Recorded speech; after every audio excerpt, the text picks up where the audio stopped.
নমস্কার সবাইকে, কেমন আছেন সবাই? নিশ্চয়ই ভালো আছেন, আমিও ভালো আছি। সবাইকে স্বাগত জানাচ্ছি বানানি কিচেনে। তো আজকে রান্না করব আমি পায়েস খেজুর রস দিয়ে। তো আমি এই রসটা দুদিন আগে আনা ছিল, আর আমি বোতল ভরে রেখেছিলাম, রেখে ফ্রিজে রেখে দিয়েছিলাম।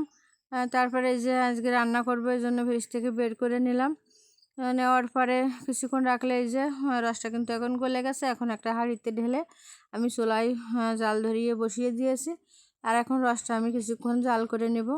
তো রসটা কিন্তু কিছুক্ষণ জাল করতেই এই যে উপরে কিন্তু একটা সাদা দেখতে পাচ্ছেন একটু, এই যে গেজা গেজা হয়ে আছে, এইটা কিন্তু তুলে ফেলে দিতে হবে। তাহলে কিন্তু রসটা বেশ পরিষ্কার হয়ে যাবে আর খেতেও কিন্তু ভালো লাগবে।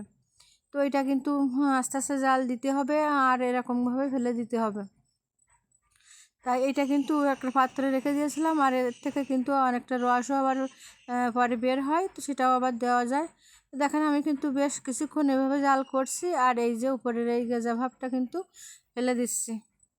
যতক্ষণ আপনারা এইভাবে আর কি জাল করবেন আর ফেলে দিতে দেবেন, ততই ভালো। কিন্তু গেজাটা আর কি যত সম্ভব তুলে ফেলে দিতে হবে। তো তারপরে আমি দিয়ে দিলাম কয়েকটা তেজপাতা দিয়ে একটু জাল করে নিচ্ছি এখন। আর এদিকে আমি চাল ধুয়ে নিয়েছি। অনেকে আছে পায়েসের চাল কিন্তু ধোয় না, তো আমি কিন্তু পায়েস রান্না করতে গেলে সব জিনিস আর কি চাল ধুয়ে দিই। তো আমি এখন দিয়ে দিচ্ছি এই যে একটু লবণ। আসলে যে কোনো কিন্তু মিষ্টি একটু রান্না করতে সামান্য একটু লবণ দিলে ভালো লাগে খেতে আর কি। তো তারপরে দিয়ে দিলাম আমি কিছুটা নারকেল কোড়া। আর নারকেল কোড়া দেওয়ার জন্য কিন্তু পায়েসটা খেতে আরও কিন্তু স্বাদ বেড়ে যাবে, আর খেজুর রসের পায়েস কিন্তু খেতে খুবই ভালো লাগে। তো যাই হোক, তারপরে আমি দিয়ে দিলাম এই যে চালটা দিয়ে আমি একটু নেড়ে ছেড়ে নিচ্ছি। আর চালটা দিয়ে কিন্তু একটু নেড়ে ছেড়ে নিতে হবে, তাহলে কিন্তু আর লেগে যাবে না। তো এভাবে আমি কিছুক্ষণ জাল করে নেব। আর এই চালটা ফুটতে ফুটতে রসটাও কিন্তু জাল হয়ে যাবে, তখন কিন্তু আর কি লাল হয়ে যাবে। আর আমার এই যে আজকের যে চালটা দিয়ে আমি পায়েস রান্না করছি, এটা কিন্তু লাল চালটা একটু লাল আছে। এটা বাদাম ধানের চাল বলে। এটা দিয়ে আমি পায়েস রান্না করছি, আর খেতেও মিষ্টি লাগে এই চালটা। তো যাই হোক, পায়েসটা কিন্তু আমার প্রায় হয়ে এসেছে। আমি এখন সামান্য একটু ফুটতে বাকি আছে, তো এখন দিয়ে দিয়েছি আমি কয়টা কিশমিশ। তো কিশমিশটা দেওয়ার পরে আমি আর একটু নেড়ে ছেড়ে নিচ্ছি। আর প্রায় কিন্তু এখন হয়ে এসছে, আগেই বলেছি সামান্য একটু ফুটতে বাকি আছে। আর ফুটে গেলেই এখন পায়েসটা আর কি রেডি হয়ে যাবে। তো ভিডিওর এই পর্যন্ত এসে যারা এখনও লাইক দেননি, ভিডিও দেখছেন অথচ লাইক দেননি, তাদেরকে উদ্দেশ্যে বলছি লাইক দিয়ে ভিডিও দেখেন। আর অনেকবারই বলেছি, আর বলতে আর ইচ্ছাও করে না।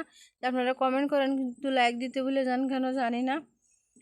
আরও অনেক আপুরা আছে আমি যাদের ভিডিও প্রতিনিয়ত দেখে কিন্তু তারা আমার ভিডিও দেখার প্রয়োজনও মনে করে না। তো তাদের উদ্দেশ্যে বলবো, আপনার ভিডিও আমি দেখি, আপনাদের ভিডিও আমি দেখি, তো আপনারা আমার ভিডিও একবার এসে দেখেন আসলে কীরকম ভিডিও করি বা কি কিছু কমেন্ট করেন, তাহলে তো ভালো লাগবে। তো যাই হোক, এই যে পায়েসটা কিন্তু ফুটে গেছে আর আমি এখন নামিয়ে নিয়েছি। তো কেমন লাগলো আমার আজকের এই খেজুর রসের পায়েসের রেসিপি কমেন্টে কিন্তু জানাবেন। আর ভালো লাগলে লাইক কমেন্ট শেয়ার করে দেবেন। আর নতুন যারা দেখছেন আমার চ্যানেলটিকে সাবস্ক্রাইব করে আমার পাশে থাকবেন। পুরনো বন্ধুদের ধন্যবাদ আমার পাশে থাকার জন্য। আর এরকম নতুন নতুন ভিডিও পেতে পাশে থাকা বেল আইকনটি বাজিয়ে দেবেন। আর সবাইকে আবারও বলছি লাইক দিয়ে ভিডিও দেখবেন, শুধু কমেন্ট করবেন না। তো ধন্যবাদ সবাইকে, দেখা হবে পরবর্তী নতুন কোনো ভিডিওতে। ভালো থাকবেন সবাই।